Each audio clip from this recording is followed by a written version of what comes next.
Story zone, তোমার অনুভূতিদের খুঁজে নাও এখানেই। তুমি যেতে পারো। সম্বিত ফিরে পায় ঈশানী বন্দি খাঁচা থেকে সদ্য মুক্তিপ্রাপ্ত পাখির ন্যায় হ্যাঁ সূচক মাথা নাড়িয়ে তড়িঘড়ি করে উদ্ভ্রান্ত কদমে পা বাড়ায় দরজার অভিমুখে। তবে কোন এক সুপ্ত পিছু টান ফের আটকে দিল ঈশানী। অগত্যা তীক্ষ্ণ টান অনুভব করলো শাড়ির আঁচলে। চকিতে পিছু ঘুরল ঈশানী, দেখল এরিসের সিলভার রঙের মেটালিক ব্রেসলেটের সঙ্গে আটকে আছে ঈশানীর শাড়ির আঁচল। কেন যেন বারবার এরিস ইউভানের সঙ্গেই আটকে যায় ঈশানী, বাধা পড়ে যায় অজ্ঞাত দোটানায়। এরিস চেয়ে আছে নির্লিপ্তে। ঈশানী পিছিয়ে এলো পুনরায়। বার কয়েক নিজের অপটু হাতে টেনে টুনে ছাড়ানোর প্রচেষ্টা চালালো আঁচলটা, কিন্তু কাজ হলো না। অথচ মাফিয়া বসের দৃষ্টির অগোচরে যাওয়ার প্রয়াসে উদ্গ্রীব হয়ে আছে মেয়েটা। সোজা কথায় বলতে গেলে পালাতে চাইছে, তাই তো হাজার বার টেনে টুনেও আলাদা করতে না পেরে অবশেষে নিজের আঁচলটাই ছিঁড়ে ফেলার পায়তারা করলো ইস্যু।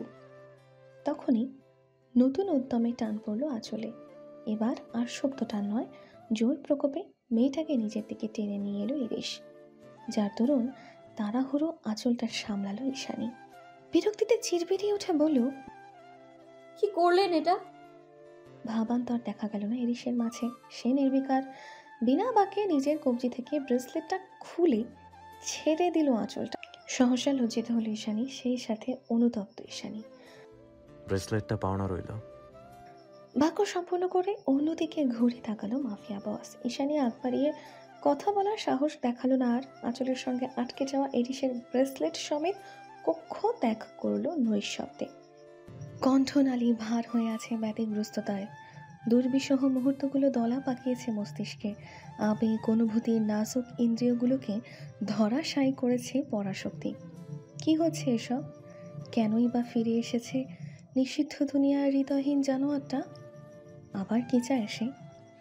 হৃদ গহীনে প্রথম প্রেমের অভিশপ্ত অধ্যায় ছিল অরণ্য, যাকে ঘৃণা করার অধিকার থাকলেও উপেক্ষা করার শক্তি ইস্যুর নেই। বক্ষপিঞ্জরে প্রথম ভালো লাগা জন্মানো সেই শূন্য নির্জীব চোখজোড়া যে এখনও মহাবিষ্টের মতোই ওকে টানে, মুহূর্তে এলোমেলো করে তোলে আত্মসংযমের প্রগাঢ় অভিলাষ। ঠিক ভুলের দিশে হারিয়ে বিবেক বিবর্জিত ইচ্ছেরা গ্রাস করে মস্তিষ্ক। অথচ ঈশানী ঘৃণা করে ওই অত্যাচারী পাপিষ্ঠকে। ভয় করে গ্রহ দোষের ন্যায় নৃশংস নির্জীবতাকে। এমন একটা নিষ্ঠুর হৃদয়হীন লোকের চোখ দুটোর মাঝেই কেন রাজ্যের মায়া ছড়িয়ে দিলেন উপরওয়ালা? কেন চোখের দিকে তাকালে ঘৃণিত সত্তা খেই হারায়? দ্বিধাগ্রস্ততায় বানভাসী হয় অনুভূতির জোয়ার। তবে এবার আর নিজের উপর ভরসা কিংবা বিশ্বাস কোনোটাই অবশিষ্ট নেই ঈশানীর। ঈশানী ঠকেছে। হৃদয়হীন লোকটা ঈশানীকে ভীষণভাবে ঠকিয়েছে। ভালো মানুষের মুখোশ পরে ছুরিকাঘাতে ক্ষত বিক্ষত করেছে নাজুক অন্তঃকরণ। সে যতই সুদর্শন হোক না কেন, এই মানুষটাকে কেবল ঘৃণাই করা যায়।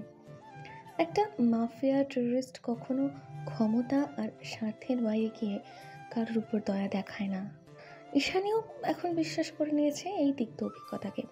ঈশানী বিশ্বাস করে এরিস একটা হৃদয়হীন। এই পৃথিবীতে যার সত্যি কোনো দুর্বলতা নেই। তাছাড়া হুট করে বাংলাদেশে ফিরে আসা যে মাফিয়া বসের নতুন কোনো ম্যানিপুলেটিভ কৌশল নয়, কে গ্যারান্টি দিতে পারে? হতেও পারে ঈশানীর মতোই অন্য কোনো মেয়েকে লক্ষ্য বানিয়ে নতুন কৌশলী ফাঁদ পাতাচ্ছে সে। এলোমেলো ভাবনায় বুধ হয়ে গন্তব্যহীন হাঁটছে ঈশানী। বহু আগেই বাঁধ ভেঙেছে অশ্রুপ্লাবন। নিগুড় বেদনায় সিক্ত হৃদয় টলমলে ঝাপসা চাহনি। সেভাবেই ধীর পদক্ষেপে একটু একটু করে সামনে এগোচ্ছিল মেয়েটা। ঘণ্টা খানেক আগের ধ্বংসযজ্ঞের ইতি ঘটিয়েছে দমকল বাহিনী। নিহতের সংখ্যা খুব বেশি না হলেও ক্ষয়ক্ষতির পরিমাণ ব্যাপক। সে নিয়েই বাঘ বিতণ্ডায় মুখরিত চারিপাশ। কেউ কেউ স্বজন হারিয়ে বুক ফাটা আহাজারিতে মত্ত। আশেপাশের বিষণ্ণ আবহ ছুঁতে পারল না ঈশানীকে। নিষ্ফল পদধ্বনিতে রেস্ট্রিক্টেড এরিয়া ছাড়িয়ে বিচের অভিমুখে এগিয়ে গেল মেয়েটা। এদিকে খানিকটা নিস্তব্ধ পরিবেশ, বক্ষ গহ্বরে জমানো কান্না নিশ্চিন্তে উগড়ে দেওয়ার মতো শুনশান নিরিবিলি বেলাভূমি। চোখের সামনে বিশাল জলরাশির ছলাৎ ছলাৎ উর্মিমালা ভীষণ গর্জন করে ধেয়ে আসছে এদিকে, যেন সাগর কন্যার অনিমেষ চালচলন। নিষ্প্রভ নয়নে সেদিকে দৃষ্টি ফেলল ঈশানী। পর মুহূর্তে চিত্তাকর্ষক ক্রন্দনধ্বনিতে ভারী হয়ে উঠল অমানিসার আকাশ বাতাস।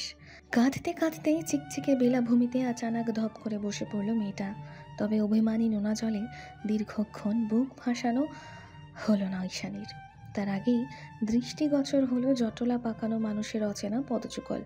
মানুষের উপস্থিতি টের পেয়ে তড়িৎ গতিতে চোখ মুছল ঈশানী। পরিস্থিতি বুঝে ওঠার প্রয়াসে উঠে দাঁড়ালো তৎক্ষণাৎ। আধারের মাঝে সূক্ষ্ম দৃষ্টিপাত করল সম্মুখে। দেখল একটা আহত অবয়বকে ধরাধরি করে স্ট্রেচারে তুলছে সকলে। হাতের কাজে অবিরত থেকে উদ্গ্রীব স্বরে একজন আচমকা বলে ওঠে, তাড়াতাড়ি কর, শ্বাস এখনো আছে মনে হয়। হাসপাতালে নিতে নিতে বাঁচবে কিনা সন্দেহ। এতক্ষণে ঈশানী ঠাহর করলো এরা সবাই স্বেচ্ছাসেবী। একটু আগের ঘটনার প্রেক্ষিতে আহত লোকগুলোকে রেস্কিউ করা হয়েছে বোধহয়। তখনই অন্য একজন বিধ্বস্ত স্বরে বলে ওঠে, ইস, কি অবস্থা করেছে! চাপাতি দিয়ে কুপিয়েছে, শরীরটা একদম ক্ষতবিক্ষত। আর হাতের দিকে লক্ষ্য করো, আঙুলগুলো একটাও নেই। ভারী বস্তু দিয়ে থেতলে দেওয়া হয়েছে বোধ হয়। আমার মনে হচ্ছে কেউ প্রতিশোধ পরায়ণ হয়ে করেছে এমনটা। ছেলেটার কথায় ভয়ে আটকে উঠল সকলে। একজন চট করেই মোবাইলের ফ্ল্যাশ চালিয়ে বলল, কি বলিস দেখি তো। ছেলেটা মোবাইলের ফ্ল্যাশ চালিয়েছে কি জ্বালায়নি এর মাঝে ধরফরিয়ে ওঠে আর একজন। আহত অবয়বের মুখটা গভীর চিত্তে পরখ করে হতচকিত কণ্ঠে জানায়, আরে এটা তো বার্মিজ মার্কেটের রিদান ভাই। হাসি খুশি প্রাণোচ্ছল একটা মানুষ। এত বছরে কারোর সঙ্গে কখনো ঝামেলা হতে দেখিনি। পুরো মার্কেটের সবার খুব স্নেহের রিদান ভাই। ভাইয়ের এই অবস্থা কী করলো তাহলে? আঙুলের যা অবস্থা, মনে হচ্ছে প্রাণে বেঁচে গেলেও সারা জীবনের জন্য পঙ্গুত্ব বরণ করে নিতে হবে। ছলকে উঠল হৃদযন্ত্র। অদূর থেকে রিদান নামটা শুনতেই আতঙ্কে মুখ থেকে রক্ত সরে গেল ঈশানীর। শির দ্বারা দিয়ে বইল শীতল ঠান্ডা স্রোত। গলা কাটা মুরগিদের মতোই ঊর্ধ্বশ্বাস টেনে সেদিকে ছুটল ঈশানী। এগিয়ে গিয়ে তাড়াহুড়ো স্ট্রেচার থামিয়ে প্রকম্পিত হস্তে ধীরে ধীরে টেনে সরালো মুখের উপরে ঢাকা দেওয়া ফিনফিনে কাপড়টা। এক মুহূর্ত, মাত্র মুহূর্তের জন্য রক্তিম বিবর্ণ মুখটা দেখা মাত্রই ক্ষীণ আর্তনাদ করে ব্যগ্র পদযুগলে পিছিয়ে এলো ঈশানী। দম বন্ধ হয়ে আসছে। কি ছিল এটা? একটু আগেও চোখের সামনে হাসি মুখে ঘুরে বেড়ানো জলজ্যান্ত মানুষটা এখন মৃত্যুপথযাত্রী। সদা হাস্যোজ্জ্বল মুখটা নিমেষেই ঢাকা পড়েছে গলগলে রক্ত প্রবাহের অন্তরায়। কি বিভৎস, কি নরকীয় এই দৃশ্য বলে বোঝানোর নয়।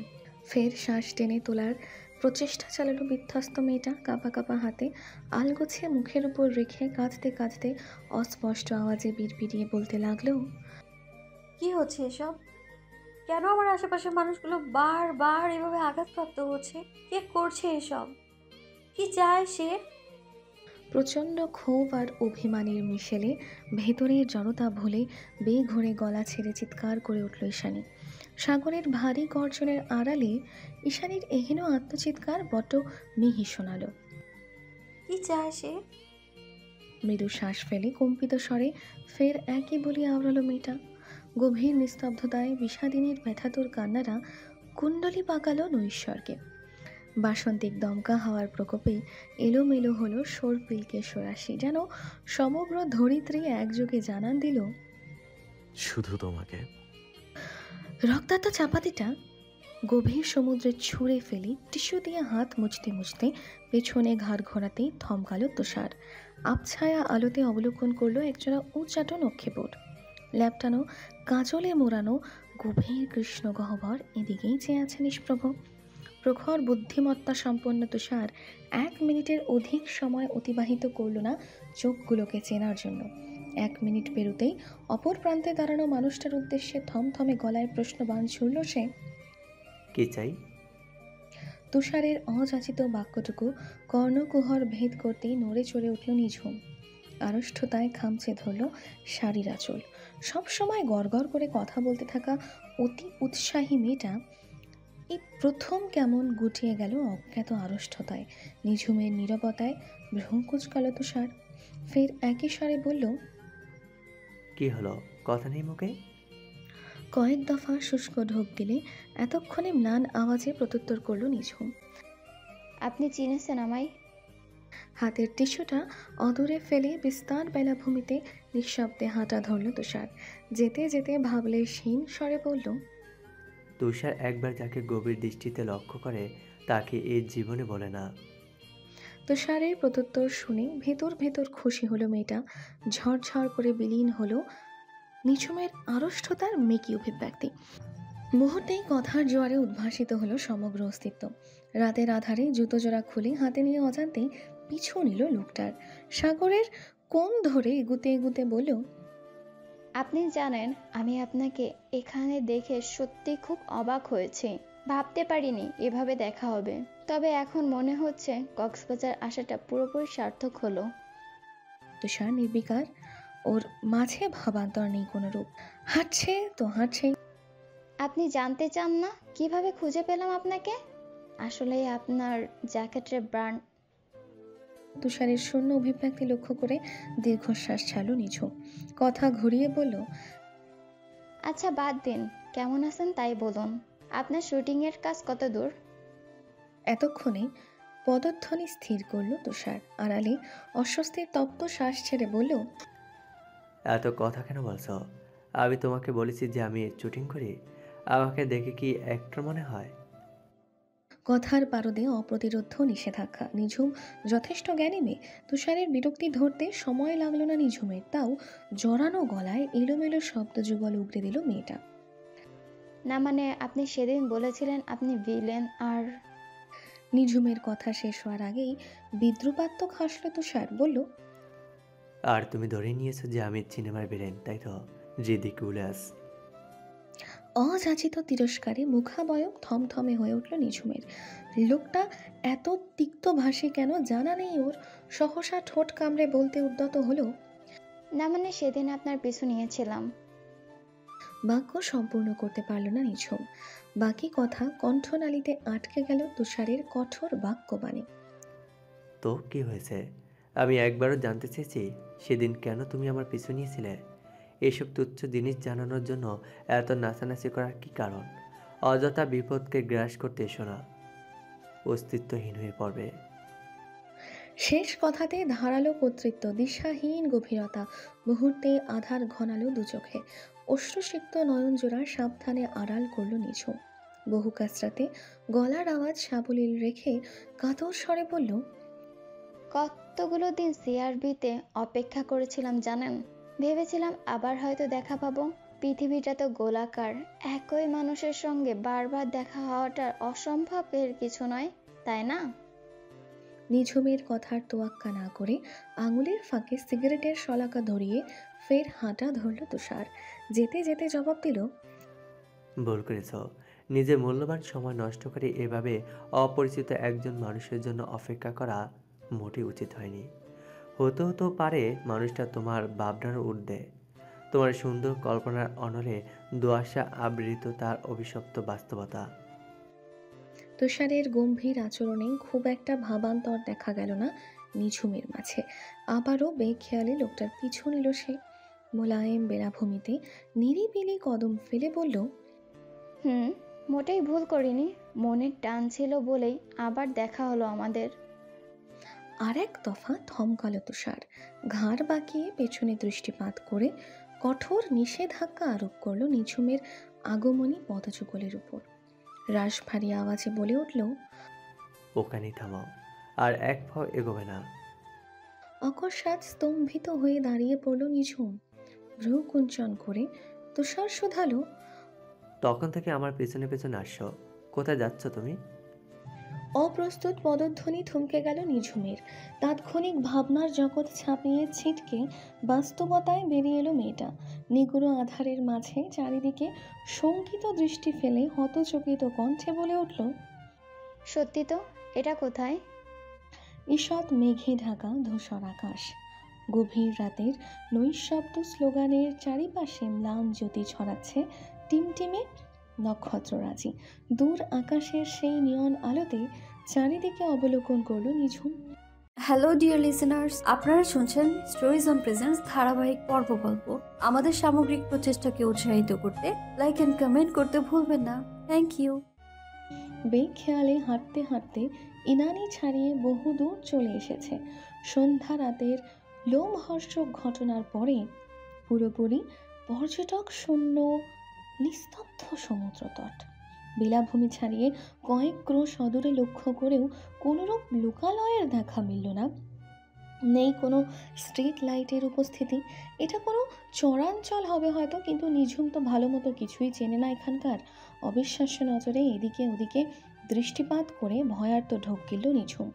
অতঃপর কোনো কিছু না ভেবেই নতুন উদ্যমে পিছু ডাকল তুষারকে। শুনছেন?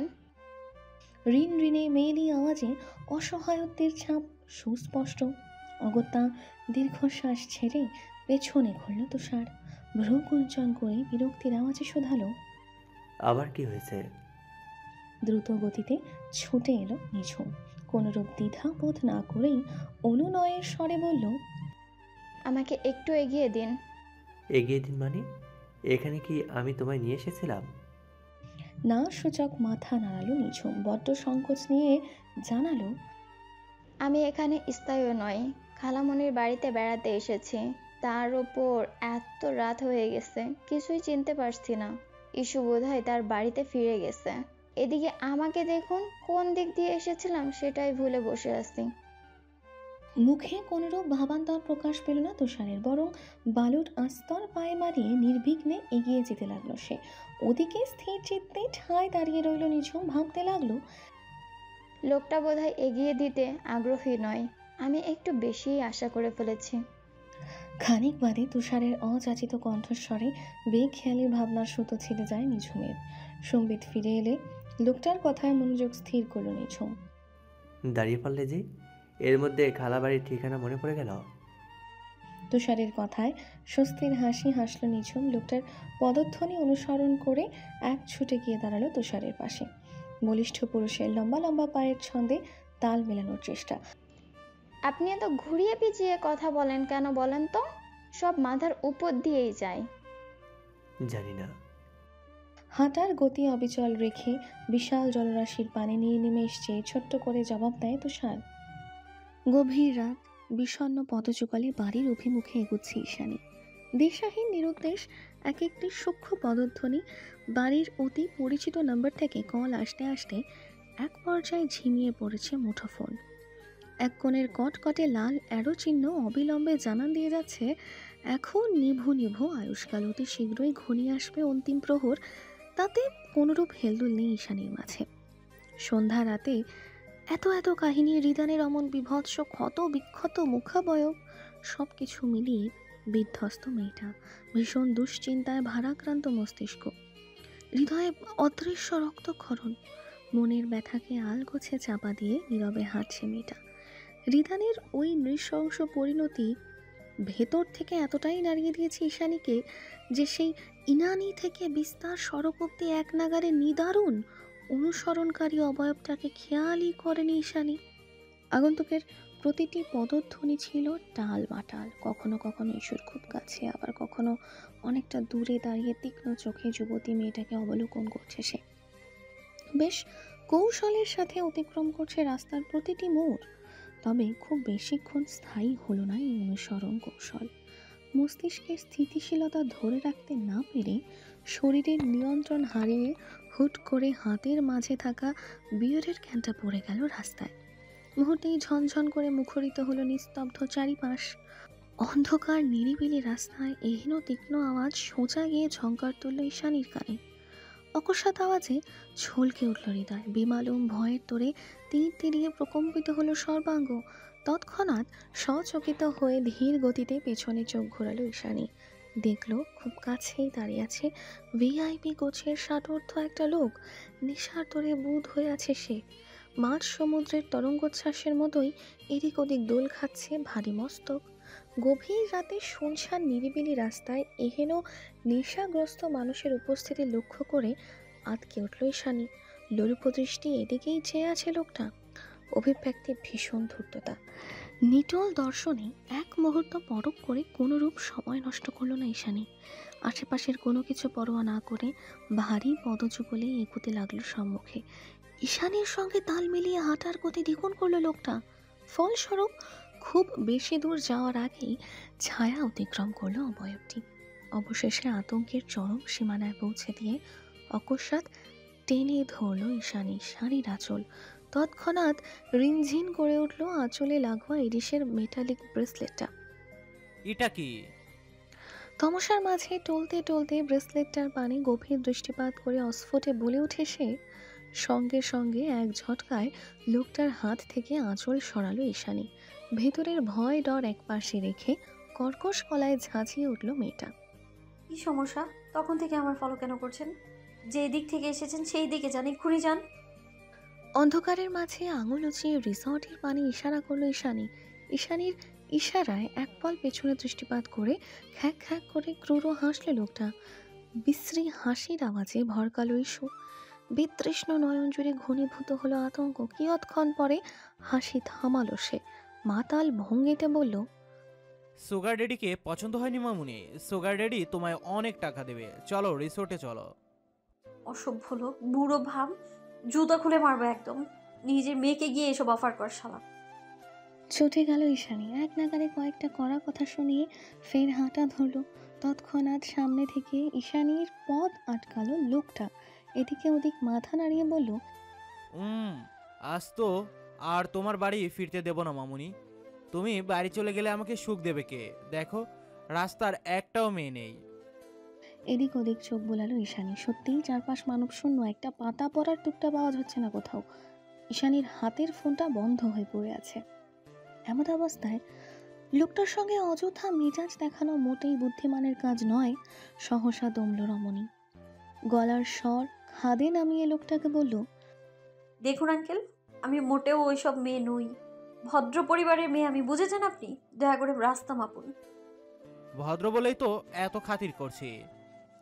বাক্য শেষ হতে না হতেই খপ করে ঈশানীর হাত টেনে ধরল নেশাগ্রস্ত লোকটা। মুহূর্তেই ভয়ের তোরে শরীর ছমছম করে উঠল ইস্যুর। উবে গেল বক্ষপিঞ্জরের অদম্য আত্মবিশ্বাস। নিজের হাত ছাড়ানোর ব্যগ্র প্রচেষ্টায় উঠে পড়ে লাগলো মেয়েটা। উদ্গ্রীব স্বরে বলে উঠল, আমি আপনার মেয়ের বয়সী, এটা করবেন না আঙ্কেল। আমি জানি আপনি হয়তো নেশার ঘরে এইসব অনৈতিক কাজ করছেন, কিন্তু এটা মোটেও সমীচীন নয়। হাতটা ছাড়ুন প্লিজ। ঈশানীর কথায় বিন্দু পরিমাণ হেলদোল হলো না লোকটার, বরং মজার ছলে ফের অন্য হাতটা টেনে ধরল সে। কৌতুক হেসে বলল, মেয়ের বয়স হই, মেয়ে তো আর নও। তাছাড়া কচি জিনিস বরাবরই বেশ পছন্দ আমার। শেষ কথাটা বলতে না বলতেই লোকটার মুখের উপর থুথু ছুঁড়ে মারল ঈশানী।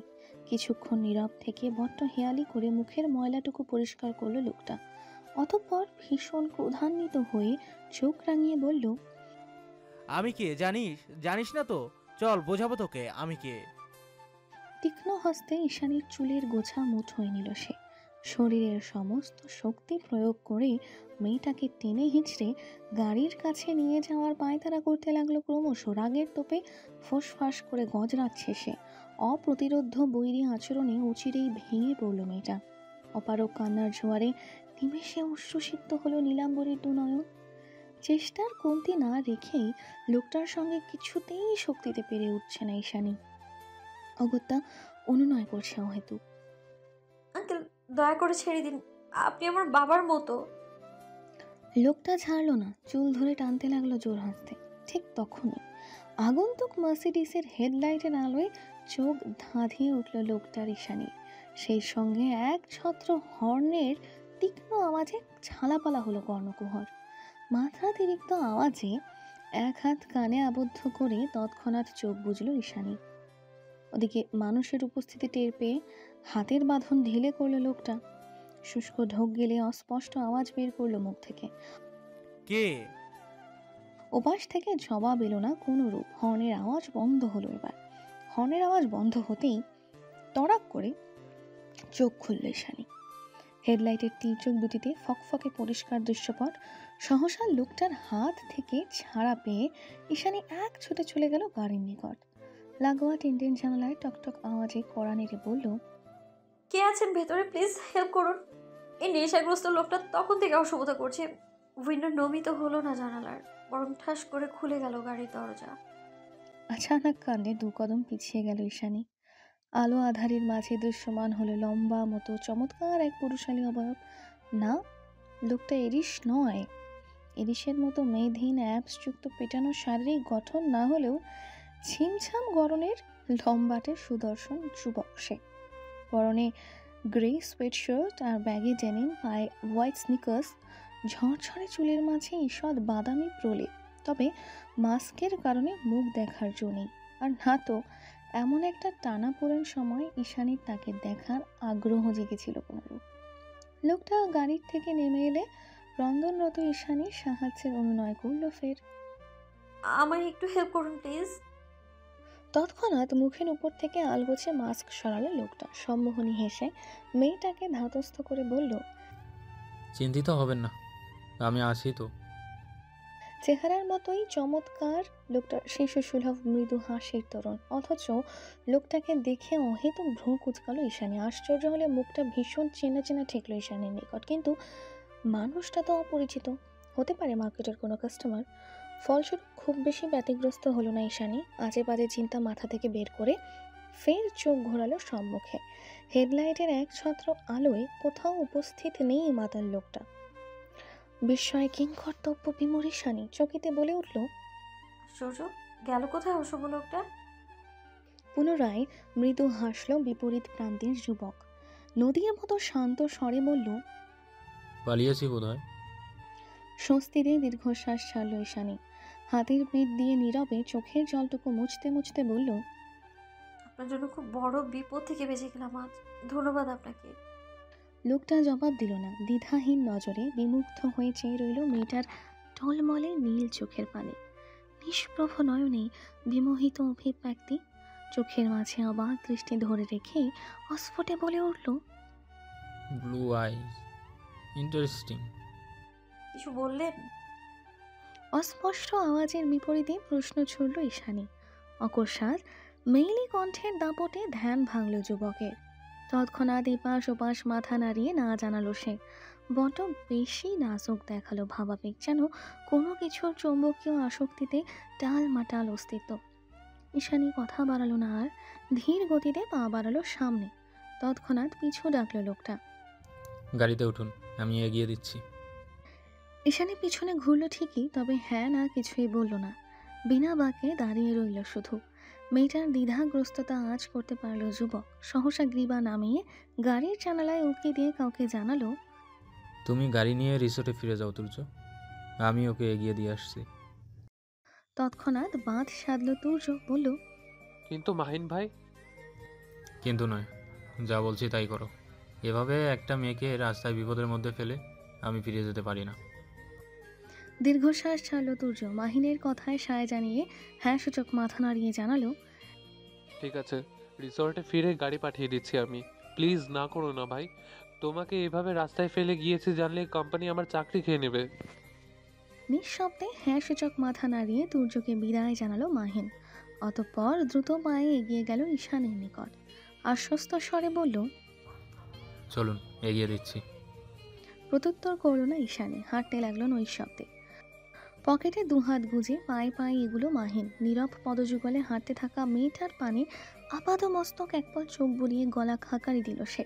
পুরুষালী আওয়াজটুকু কর্ণকুহর ভেদ করতেই মাহিনের পানে দৃষ্টিপাত করে ইস্যু। মাহিন সময় নষ্ট করলো না, চট করে জিজ্ঞেস করলো, ইফ ইউ ডোন্ট মাইন্ড, আমি কি জানতে পারি আপনার হাতে কি হয়েছে? মাহিনের কৌতূহলী দৃষ্টি অনুসরণ করে হাতের পানে চাইল ঈশানী। হাতের দুটো কবজিতেই জমাট বেঁধেছে রক্তের বেগুনি প্রলেপ। এটা সন্ধ্যা রাতের ঘটনা। তখন রাগান্বিত হয়ে ইরিশ চেপে ধরে রেখেছিল অনেকক্ষণ। ফলস্বরূপ পুরুষালী হাতের পোক্ত বাঁধনে কোমল হাত দুটোর এই হাল। তখনকার কথা ভেবে তপ্ত শ্বাস ছাড়ল ঈশানী। মেয়েটার অহেতুক নির্জীবতা ভাবালো মাহিনকে। কৌতূহলের পারদ দ্বিগুণ হলো। সহসা হাঁটতে হাঁটতে ফের বলে উঠল, your smell is like bad boy. থমকালো ঈশানী। তড়িৎ বেগে লোকটার পানে ঘাড় ঘুরিয়ে শোধালো, কি? I mean your smell is like Carolina Herrera bad boy. আমার জানা মতে এই স্মেলটা ছেলেরা বেশি প্রেফার করে, মেবি আজকাল মেয়েরাও। হ্যালো ডিয়ার লিসেনার্স, আপনারা শুনছেন স্টোরিজ অন প্রেজেন্স ধারাবাহিক পর্ব গল্প। আমাদের সামগ্রিক প্রচেষ্টাকে উৎসাহিত করতে লাইক এন্ড কমেন্ট করতে ভুলবেন না। Thank you.